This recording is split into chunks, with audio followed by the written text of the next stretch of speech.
नमस्कार दोस्तों, मैं दीपांशु आप सभी का अपने चैनल शॉर्टकट से पे स्वागत करते हैं।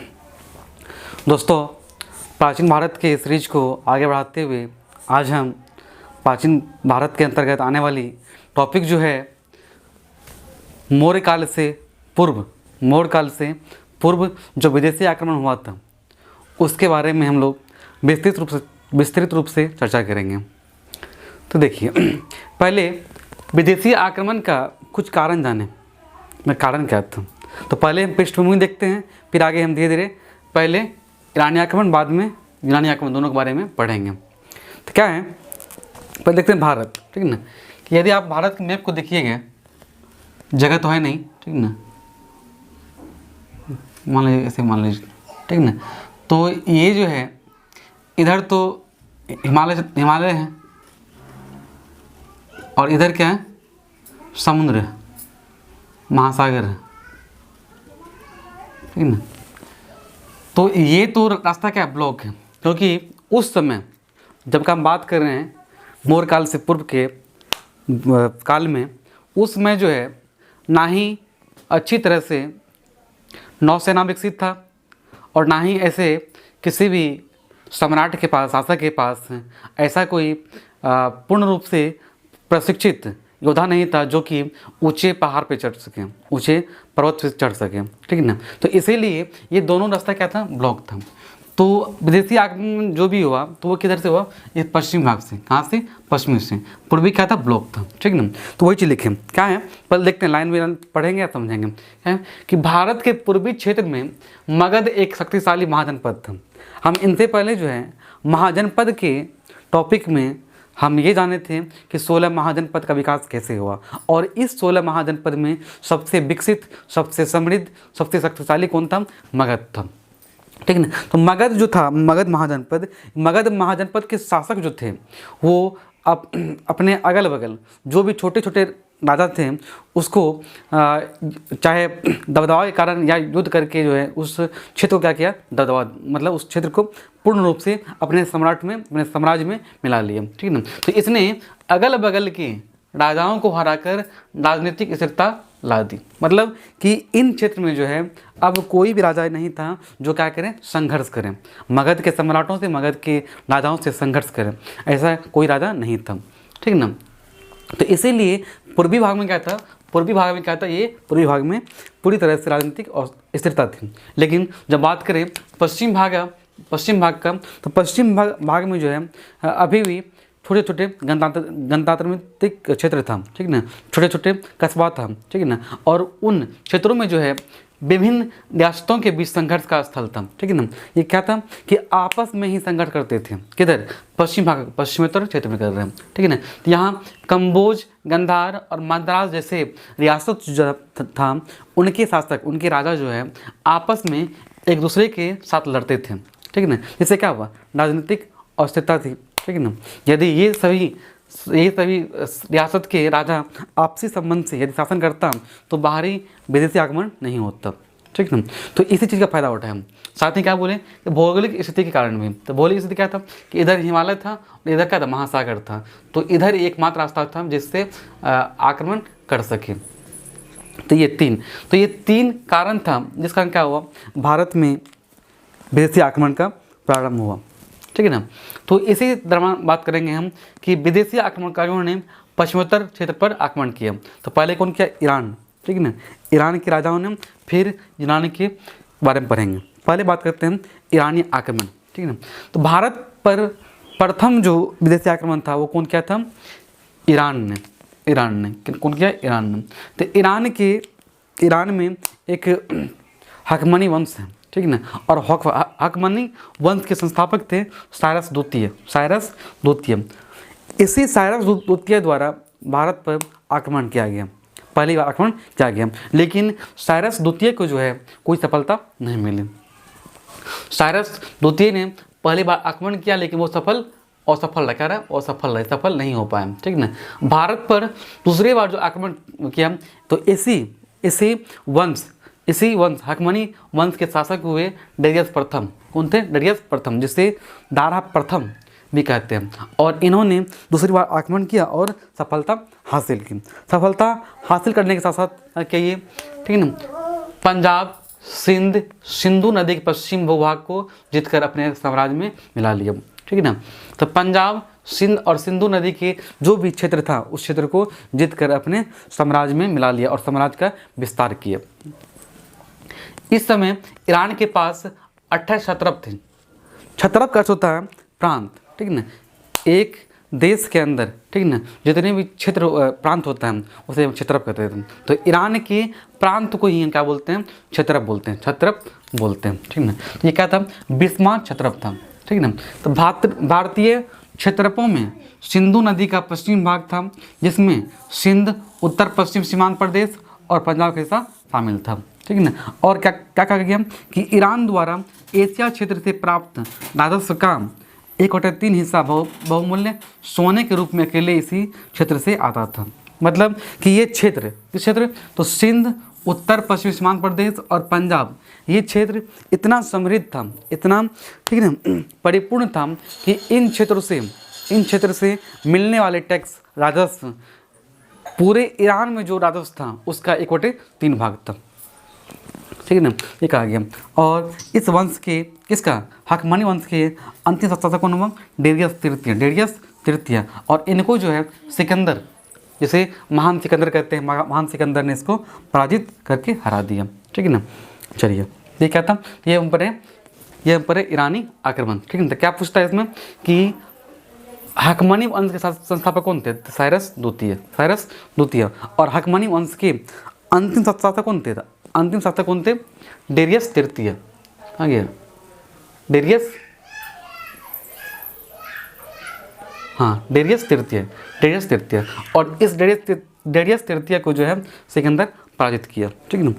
तो भारत पर जो है ईरानी आक्रमण हुआ और ईरानी आक्रमण के बाद जो है बहुत सारे क्या हुआ, प्रभाव पड़ा किस पे, भारतीय क्षेत्र पे जो है बहुत सारे प्रभाव पड़ा। प्रभाव क्या कि ईरान और उत्तर पश्चिम भारत के बीच 200 वर्षों तक क्या रहा, संबंध रहा। इस संबंध के चलते आयात निर्यात हो रहा था, व्यापार हो रहा था और बहुत सारे सांस्कृतिक आदान प्रदान हो रहा था, ठीक है ना। और एक क्या है, ख्रोष्टी लिपि का जो विकास हुआ है वो ईरान के ही एक लिपि था, अरामाइक, क्या नाम था, एरामाइक लिपि से ही ख्रोष्टी लिपि का जन्म हुआ, ठीक है ना। और इस ख्रोष्टी लिपि का ही उपयोग जो है बाद में मौर्य कला में, ठीक है ना, नाग प्रसाद या स्तंभ के निर्माण में किया गया है। किसका, ख्रोष्टी लिपि का। अब पढ़ेंगे कि अशोक का जो शिलालेख था, ठीक है ना, कुछ शिलालेख में जो है ब्राह्मी लिपि या ख्रोष्टी लिपि का भी उपयोग किया गया है। यही ख्रोष्टी लिपि का बात कर रहे हैं। ख्रोष्टी लिपि जो था वो अरबी लिपि की तरह दाईं से बाईं की ओर लिखा जाता है, ठीक ना। ये था क्या था, ख्रोष्टी लिपि, ठीक ना। अब बात करते हैं किसका, यूनानी आक्रमण का अंदर। इससे पहले कि हम सिकंदर महान के बारे में विस्तार रूप से पहले जाना कि क्या था कि मैसेडोनिया जो है ये क्या है, प्रांत, ठीक है ना। और इसके शासक कौन था, फिलिप द्वितीय थे, ठीक है ना। और इसी फिलिप द्वितीय के पुत्र कौन था, सिकंदर। और सिकंदर का उपनाम भी है अलेक्जेंडर। क्या नाम था, अलेक्जेंडर, जिसका जन्म कब हुआ था, 356 BC ईसा पूर्व में। कहाँ पे, मैसेडोनिया में जो है सिकंदर का जन्म हुआ, ठीक है। जब इसके पिता फिलिप द्वितीय का हत्या कर दिया गया तो ये, ठीक है ना, ये 20 वर्ष की आयु में क्या हुआ, इसका मैसेडोनिया की शासन संभाला। और इनके गुरु कौन थे, अरस्तु थे। कौन गुरु थे इसके, अरस्तु थे। सिकंदर के गुरु ही अरस्तु थे। और इसकी कई शादी थी, कई विवाह किए थे, जिसमें सबसे प्रिय पत्नी जो थी वो कौन था, रुक्साना था। और इनका प्रिय जो सबसे अधिक मतलब प्रचलित प्रमुख घोड़े थे वो कहते हैं बुसेफेलस। और इसके मृत्यु के बाद ही एक शहर का नाम रखा बुसेफेलस। अपने घोड़े के नाम पर ही बुसेफेलस का शहर का निर्माण किया, ठीक है ना। सिकंदर ने जब ईरान पे पोरस को जो है सिकंदर ने अधीनता के लिए एक पत्र भेजा गया, किसको, पोरस को, ठीक है ना, पोरस को। और पोरस जो है सिकंदर की अधीनता को स्वीकार नहीं किया और इसी कारण सिकंदर ने पोरस के साथ सैन्य कौशल और व्यक्तित्व से बहुत प्रभावित हुआ और सिकंदर ने उसका क्षेत्र वापस कर दिया। क्या हुआ कि जब सिकंदर पोरस को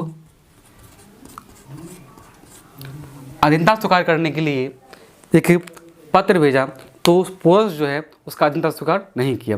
फिर सिकंदर जो है उस पर आक्रमण किया, ठीक है ना, झेलम नदी। तब जो जमे होने के कारण भी क्या किया, सिकंदर जो है उन पर आक्रमण किया और इस आक्रमण मतलब इस युद्ध में जो है पोरस अपने बहुत ही मजबूती से इसका सामना किया। पोरस के सैन्य कौशल और व्यक्तित्व से क्या हुआ, सिकंदर बहुत प्रभावित हुआ और सिकंदर ने उसका क्षेत्र वापस कर दिया। सिकंदर को पड़ोसी राजा ने नंद वंश के साम्राज्य से अवगत कराया, ठीक है ना। और फिर इसके बाद जो है सिकंदर को जो है इसी के आसपास के जो राजा थे उन्होंने नंद वंश से जो है अवगत कराया, ठीक है ना। इसकी पुख्ता जो है पोरस भी किया। फिर अलेक्जेंडर के महत्वाकांक्षी के बावजूद भी सैनिकों ने आगे बढ़ने से मना कर दिया। क्या बोल रहा है कि जब हाइड्रोस्पेसिस का युद्ध हुआ तो इनमें जो है सिकंदर को काफ़ी नुकसान हुआ, ठीक है ना। नुकसान होने के साथ साथ सैनिकों का मनोबल जो है टूट गया, क्योंकि इस युद्ध में जो कहा जाता है कि सिकंदर बुरी तरह से घायल हो गया था, ठीक है ना। तो इसीलिए यहाँ सिकंदर के जो भी सैनिक थे वो क्या थे, बहुत ही उसका मनोबल टूट गया, ठीक है ना। और वो इससे आगे बढ़ना नहीं चाहते थे, ठीक है ना। और इसे कहा गया है एक इतिहास कहना हुआ कि मगध जो साम्राज्य था, ठीक है ना, मगध साम्राज्य पे सिकंदर का नज़र नहीं पड़े, इसके लिए चाणक्य जो थे, क्या नाम थे, चाणक्य ने अपने बुद्धि का विवेक किया और उन्होंने सैनिकों में जो है क्या एक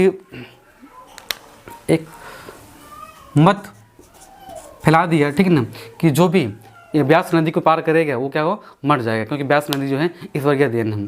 साथ साथ कुछ किया जिसके खाने के बाद जो है सैनिकों का मृत्यु होने लगा। इनसे क्या हुआ, भय का माहौल बन गया और इनके सैनिक जो है आगे बढ़ने से मना कर दिया, ठीक है ना। तो अंत में जो है 323 ईसा पूर्व में सिकंदर का मृत्यु कहाँ हुआ, बेबीलोन में हो गया, ठीक है ना। सिकंदर का सेनापति कौन था, सेल्यूकस निकोटर, जो कि क्या था, ये स्थल सेनापति था, जो कि निर्याकस ये क्या था, जल सेनापति था, ठीक है ना। तो इन्हें अपना राजपाट सौंप के ये क्या हुआ, इसका देहांत हो गया। तो इसके बाद जो है हम पढ़ेंगे मौर्य काल के बारे में, तो उसका वीडियो नेक्स्ट में आएगा। देखिए हम तो आज वीडियो में पढ़े हम मौर्य काल से पूर्व द्वितीय आक्रमण जो हुआ था। एक तो हुआ था ईरानी आक्रमण, दूसरा क्या हुआ, यूनानी आक्रमण। तो इन दोनों आक्रमण के बारे में जो है हम प्रयास किए कि आपको अच्छी तरह से इससे परिचित हो जाए, ठीक है ना। तो यदि आप इस वीडियो को यहाँ तक देखें, ठीक है ना, तो इसका नेक्स्ट वीडियो जो लाएंगे, तो इसका अगला वीडियो, इसको हम इरेज करते हैं, इसका अगला वीडियो आएगा इसी टॉपिक पे आधारित एमसीक्यू लाएंगे और इसमें वही क्वेश्चन को हम संग्रह करेंगे, जो क्वेश्चन जो है चाहे आरआरबी, ठीक है ना, एसएससी या बैंकिंग या बीपीएससी या यूपीएससी जैसे एग्ज़ामों में पूछा गया है। ये बात रहा इनकम। इनसे यदि आप इस चैनल पे नए हैं, ठीक है ना, तो बिल्कुल आप जो इस चैनल को सब्सक्राइब कर सकते हैं, ठीक है। सब्सक्राइब ही नहीं, इनके साथ साथ अपने दोस्तों के साथ शेयर भी कीजिए। सिर्फ वीडियो देखने से काम नहीं चलेगा, शेयर भी कीजिए ताकि मेरा भी मनोबल क्या हो, बढ़े और हम इनसे अच्छे कंटेंट बना के लाएँ, ठीक है ना। देखिए आपके लिए ये वीडियो जो है 15 से 20 मिनट होगा, 15 से 20 मिनट का होगा, लेकिन इन वीडियो को आने में हमें 3 घंटा लगता है। क्यों? क्योंकि हम भी बुक को जो है अच्छी तरह से अध्ययन करते हैं। उन बुक को अध्ययन करने के बाद नोट्स बनाते हैं, नोट्स बनाने के बाद इस वाइट बोर्ड पे लिखते हैं, ताकि आपको जो है क्या हो, समझने में क्या हो, थोड़ा सा सुलभ हो, साथ ही आपको टाइम की बचत हो। क्योंकि अभी जो है यदि आप चाहते हैं सक्सेस, ठीक है ना, आप चाहते हैं सफल हों, तो आपको जो है स्मार्ट स्टडी करना होगा। और स्मार्ट स्टडी के लिए क्या होता है, टाइम मैनेजमेंट, ठीक है ना, टाइम मैनेजमेंट। और इसके लिए आप क्या करते हैं कि आप वीडियो को जो है छोटे छोटे भाग में देखते हैं। यदि आप कम टाइम वीडियो को 1-2 बार देखिए फिर एमसीक्यू बनाइए, आपको निश्चित ही एग्ज़ाम में इन टॉपिक से या बात करें कि हिस्ट्री के किसी भी चैप्टर को यदि आप देखते हैं और उन चैप्टर से एग्ज़ाम में क्वेश्चन पूछा ही गया है, क्योंकि हम उसी क्वेश्चन को लेते हैं बुलेट पॉइंट के रूप में जो पूछा गया है। तो इसको आप जो 1-2 बार पढ़िए, इससे आप नोट्स भी अच्छा तरह से बना सकते हैं, ठीक है ना। तो यही है। तो क्या बोले कि यदि टाइम मैनेजमेंट करना है तो क्या होता है, वीडियो हम शॉर्ट डालते हैं, ठीक है ना। तो शॉर्ट वीडियो मिलेगा आपको। चलिए, तो क्या बोले, चैनल को सब्सक्राइब कीजिए, लाइक कीजिए, शेयर कीजिए। इसके साथ ही आप यदि चाहते हैं कि इनके अलावा, हिस्ट्री के अलावा मैथ का भी सीरीज, मैथ को हम कंटिन्यू रखें, तो आप कमेंट में ज़रूर लिखें।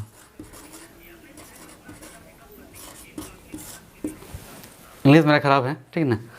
कमेंट में ज़रूर लिखें कि हम मैथ की सीरीज को आगे कंटिन्यू रखें या छोड़ दें, क्योंकि कुछ बुद्धिजीवी का कहना हुआ कि या तो हम हिस्ट्री मतलब जीके जीएस पर हैं या मैथ पर हैं, ठीक है ना।